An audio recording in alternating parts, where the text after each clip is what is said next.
Hi, I'm Erinn Westbrook. And I'm Avan Jogia, and this is Real Works.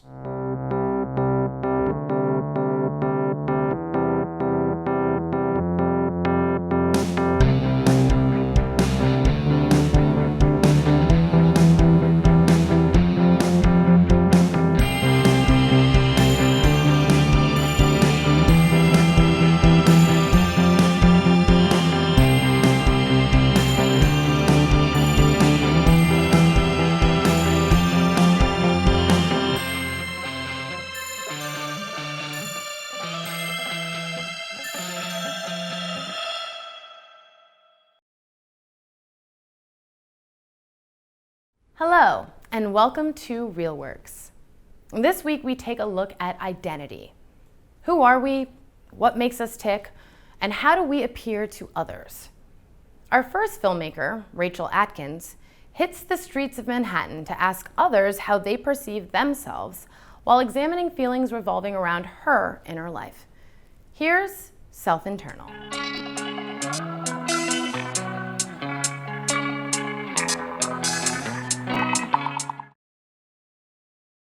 I remember hearing this quote once. It was said by the Buddha, and someone asked him who he was. They asked him, "Are you a man? Are you a saint? Or are you an angel?"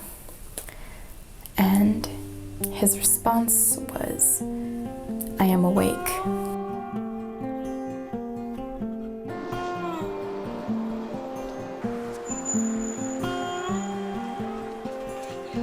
I've never really felt a sense of identity the way other people around me have felt a sense of identity. I've only ever felt like myself, and I don't really know how to explain that to people because, I mean, it's me and they can't really know me. I mean, people can get to know me, but they can't know what's inside me the way I can.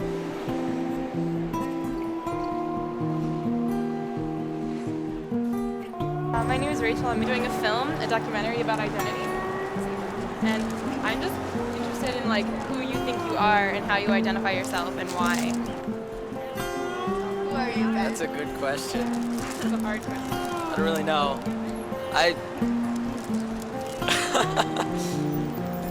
How did you come about this question? Well, I guess I'm trying to figure out what exactly identity is, what underlying principle defines identity or a way to explain identity, because so many people identify with so many different things. For example, I'm half white and I'm half Native American, and my dad identifies quite a bit with his Native American culture, but I don't identify with culture. I am Chickahominy. You are not. Interesting. I remember once we were on the train and he asked me oh, do you feel Chickahominy, that's the tribe we're from, Chickahominy, do you feel Native American? And I said no, because I don't know what it feels like to be anything else. And when you're talking about Chickahominy, you're talking about a minority experience. I remember when I was in grade school, I used to get in fights simply because I was Chickahominy. There would be those that would taunt me, that would bait me. I was less than they were. Because I haven't had the same experiences that my dad has had, I can never understand his identity. Just because he identifies with ethnicity, I don't think that makes it any less of an identity. My understanding is that you really don't identify Chickahominy. That would be something I would like. That you would say, yes, I am Chickahominy. That is who I am. Because if you don't identify with being Chickahominy to a certain degree, you don't identify with me. Because I am Chickahominy.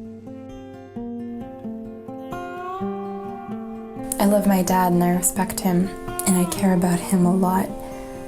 But I still need to stay true to who I am. I still need to stay true to myself.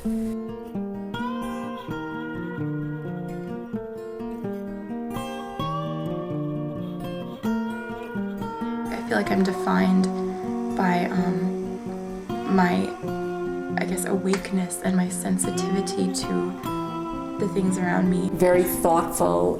I think you have a sharp mind. I kind of developed this whole like analytical side. I love to overanalyze things. It annoys a lot of people, but I like it. And I don't know if that maybe came from my environment, but I definitely know, like, or think, yeah, I'm pretty sure that I know that I've always been this way. I know times when I hear you with your friends analyzing books and analyzing characters and philosophical issues, and I'm like, wow, you blow my mind, because I was never like that when I was 17. The nature of my identity versus the nature of my dad's identity is very different. The realization of this big difference between us, like, kind of made me think, like, well, what is identity? Like, what's the nature of identity? I have that genetic piece just the way my dad does, so I think that there's got to be more to it. So who do you think you are? I'm a musician. I'm a Canadian and I'm a mother. I'm a student. I think secretly I'm a 50s housewife. Who am I? I know my roles. Who am I deep down inside? I think you just have to do a lot of soul searching. I don't feel like identity is one certain thing, but like a compilation of all the fragments that make a person up. It's definitely an internal thing. Like, you are kind of, sometimes it's like you don't even know how to explain it. Like, Momentarily, different things can define you, but at one point you find out that there's like a couple things that will always define you. The one thing that I think I figured out is that identity is something that's internal. You have to figure out what is significant for you. Increasingly, I do know this, that you are your own person. I think that you are a person who has an inquiring sort of mind. You're a person who doesn't necessarily take the pat answer and just say, oh, okay, and just kind of go with the flow. The role that you take in relationship to the things in your life are what make you who you are. I'd much rather focus on the things that honestly I'm drawn to. And I think that as a result, I'll be happy, and I think I'll have a meaningful identity.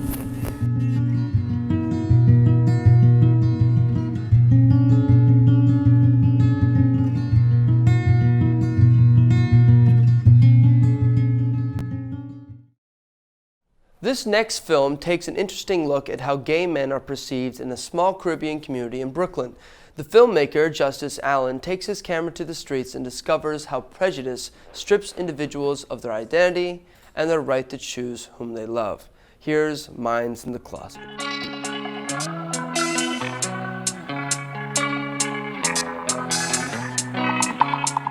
Don't be a gay. That's basically how it all started. A while ago, in a little place called East Flatbush, me and some buddies were on the phone, and one of these buddies decided to say something really stupid. And my response was, don't be a gay. Now, while it didn't hit me immediately, it did eventually hit me. Why did I equate stupidity with homosexuality? I realized that it was because of my surroundings, like the area that I grew up in. I live in a predominantly Caribbean neighborhood, which is predominantly homophobic. And right now, I just want to know why.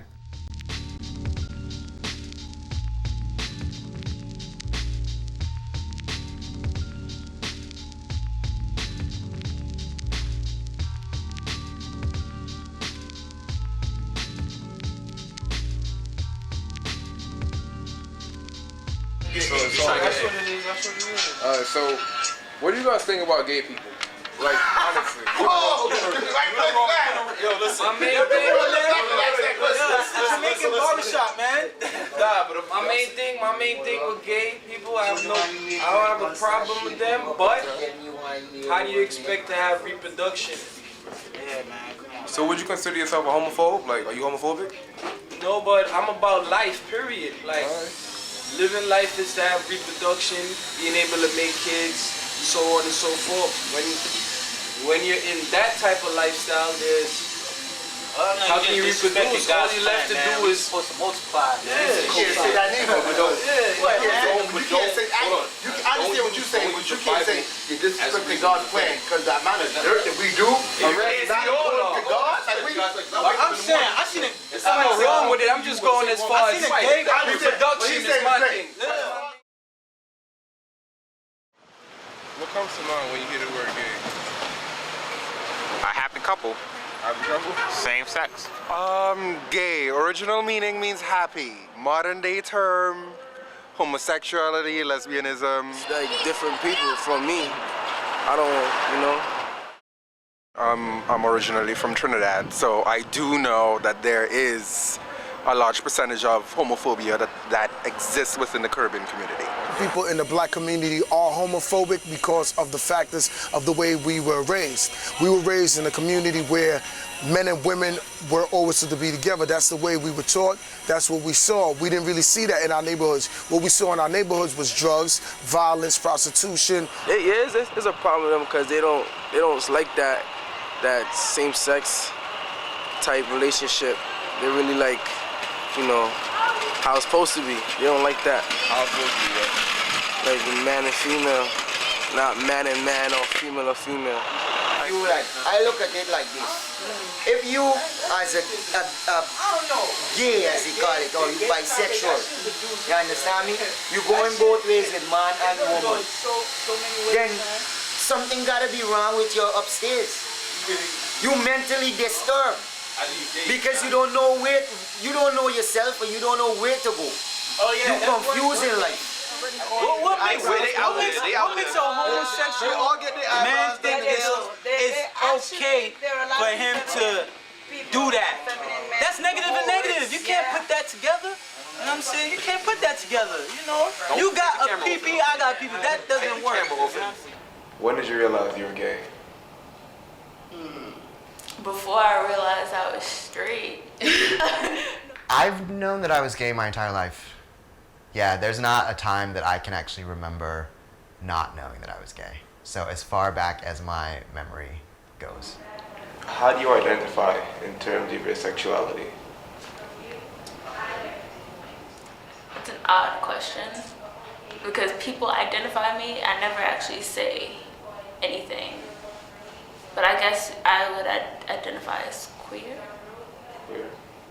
Or, you know, just say, yeah. I know. Queer.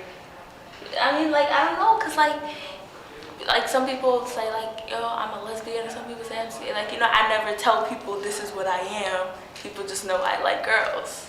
You know, I think a lot of times straight people think there's something different that happens with a gay person. No, I mean, as a straight person, when you're in grade school, you like girls, there's a girl you like, and then as you start going through puberty, you like the girl a little bit differently than you used to like her, you know, when you were younger. And so it's the same kind of thing. It's just you have to kind of, as a gay person, deal with it differently. I guess it has to do with tradition and culturally as well. A lot of us were brought up under the Catholic system, Christianity on a whole.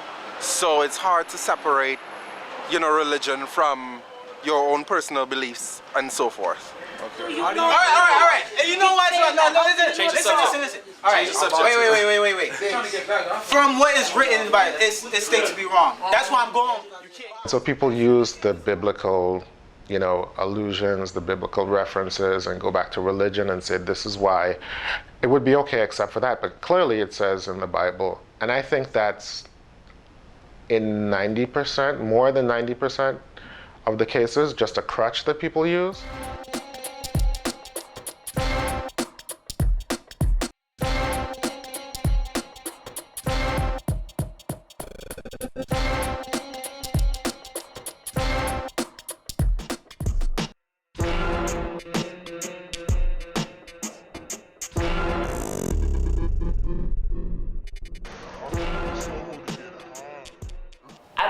Just like anyone else, like, you know, like I like do things just like anyone else. Like I'm not gonna like help who I'm attracted to because I want to do that. I don't think there's like a checklist to how you should praise someone.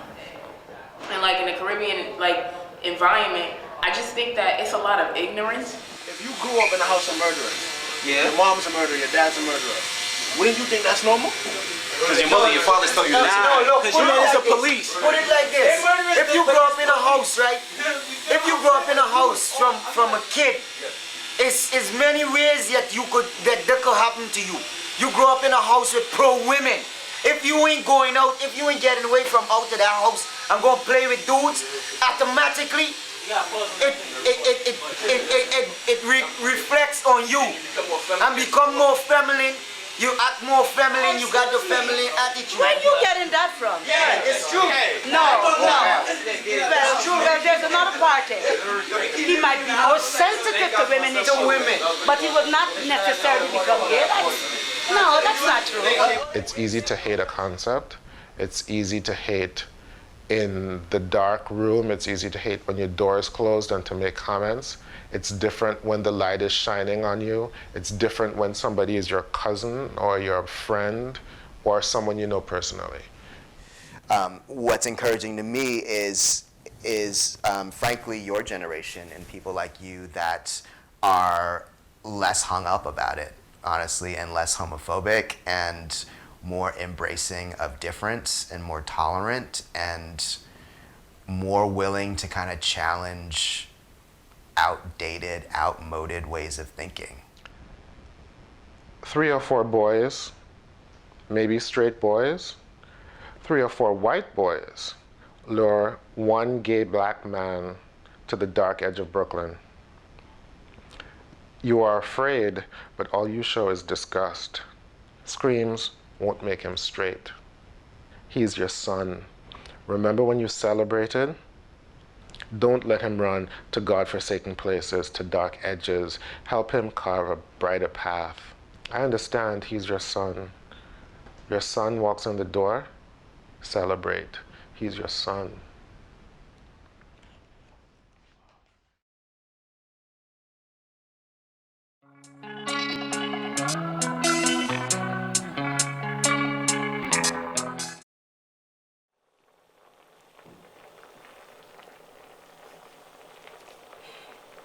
You know, Ma, I wish you'd understand. It's not like that.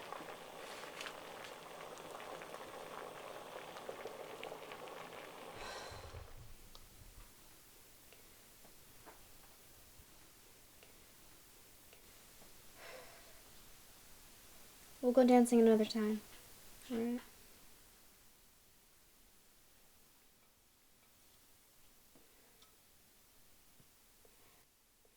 You hungry?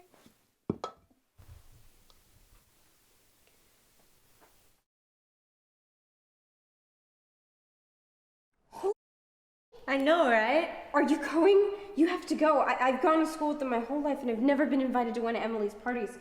Oh my god. Ooh, girl.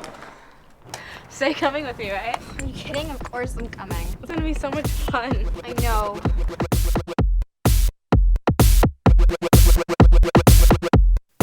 What are you gonna wear? Oh, I don't know. I've never been to one of their parties before. You going to a party?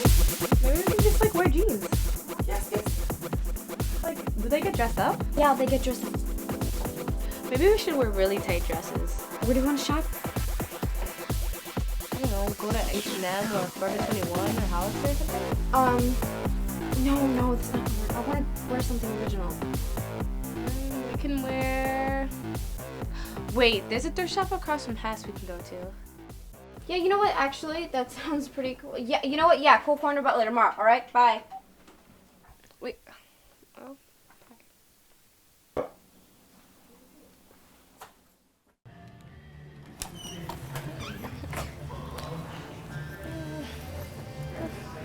Too much? A little. Yeah.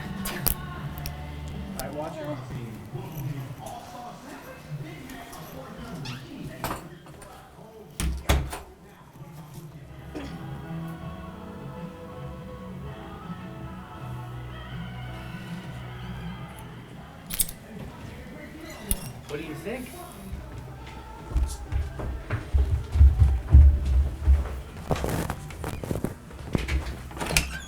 Now this is the dress.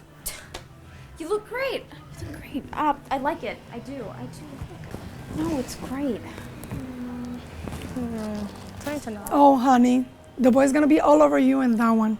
Hey, thanks. Do you work here? No, I'm Claudia. Oh. That's my mom. Oh. Hi. Nice to meet you. Very nice. Big swing back and forth. Thanks, Claudia. You really didn't have to buy this for us. It's a big party. You girls have to look good. Your mom knows about the party and she's cool with it? She's worried I'm not meeting enough people, not doing enough high school. And you don't have a curfew? I guess not, no. What are we talking about? Hey, Claudia.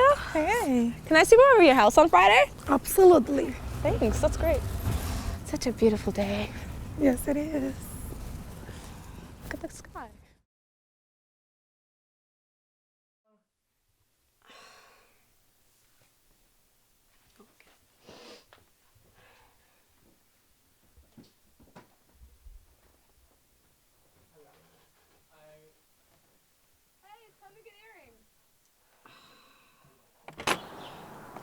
Can't. Why? I have chem lab today night. I can help you with that. That's okay. Are you sure? Yeah. Is everything okay? Yeah, no, my mom's just really on me about chem, and things are pretty intense there right now. You need to come back in an hour to like Later. Okay. I'll see you later, okay? Alright. I hope you feel better.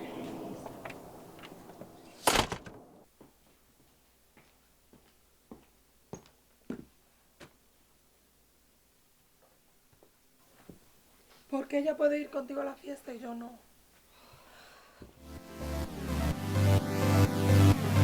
I don't think that's what they do with those. No, like twerking and.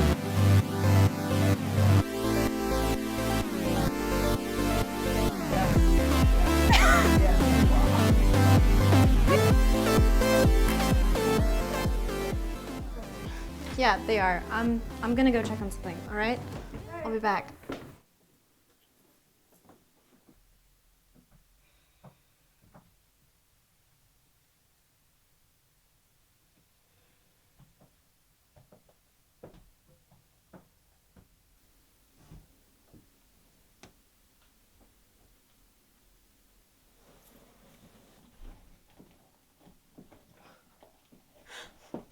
Are we almost there? I think so. It's like 492 or something. Oh wait, look, it's right there. Oh, thank God. Oh my God, I'm so excited. I've never been there in so long. I know. Adriana! Kayla! Wait for me! Adriana! Kayla! Just go. Just wait. Wait, is that your mom? Oh. Oh, I broke my shoe.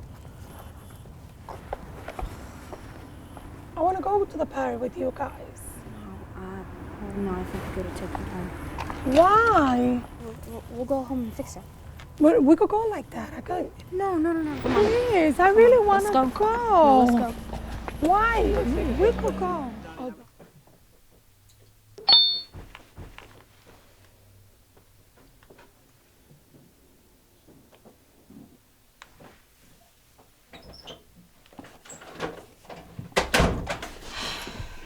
My mom is not well.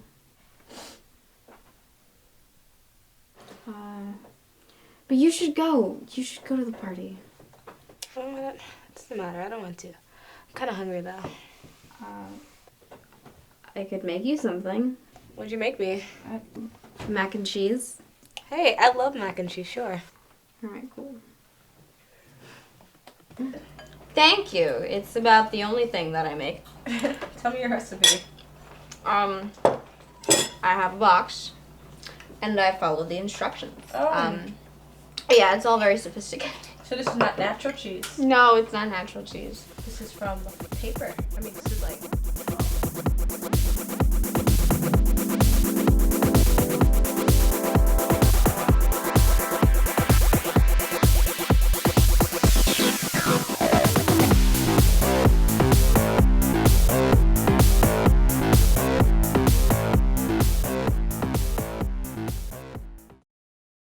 My name is Kenneth Del Carpio and my film is called Maybe Another Time. We'll go dancing another time. My film was about two teenage girls who try to maintain their friendship even though one of the girls has a bipolar mother. Wait for me! Adriana! Kayla! Just go. My favorite part of the movie was when the mother threw the mac and cheese out of her hand. You hungry? It showed how a challenge that she has to face every day. Go home and fix it. But we could go like that. I could. No. Please, I really want to go. Let's go. At the end of the movie, the best friend texts the girl who was throwing the party that she'll go to another party of hers another time because her friendship was more important than going to a party.